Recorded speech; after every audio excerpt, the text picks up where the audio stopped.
បញ្ជីរាយនាមកន្លងសិស្សបកាយប្រចាំឃុំចឹងខ្ញុំធ្វើឡើងដើម្បីប្រមូលសាស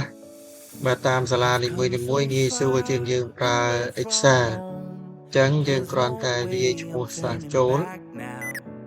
បាទចឹងយើងវាយតែ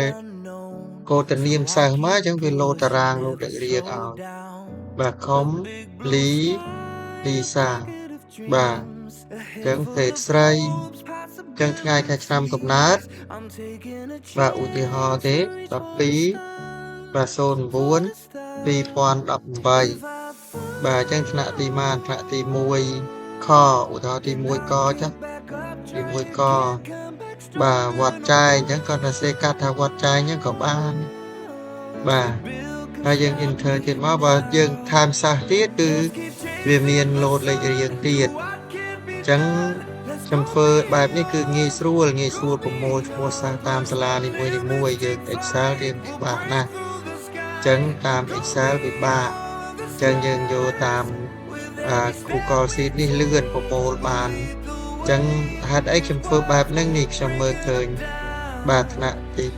2បាទក៏មានឈ្មោះជាន់គ្នាដូចហៀបអាម៉ាយ៉ាចឹងមានន័យថាពេលផ្ញើមកលោកគ្រូដែលគាត់បញ្ចូលហ្នឹងជួនកាលផ្ញើមក2ដងអញ្ចឹងគាត់បញ្ចូល2ដងចឹងឧទាហរណ៍ដូចជាបាទពួនរតនៈហ្នឹង2ដងបាទមនិនភិរុនគឹមឈុន2ដងបាទយោនធារិកានេះ2ដងបាទយោនពេជ្រម៉ាលីដានេះ2ដងហើយមកដល់ក្រោមនេះវុទ្ធ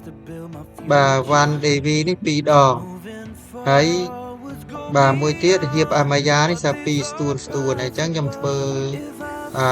ដាក់តាម Google Sheet នេះស្រួលលោកគ្រូអ្នកគ្រូតាមសាលាបញ្ចូលមកតែម្ដងហើយគឺជាការស្រេចបាទអរគុណច្រើននេះគឺជារបៀបប្រើបញ្ចូលឈ្មោះតាម Google Sheet បាទអរគុណ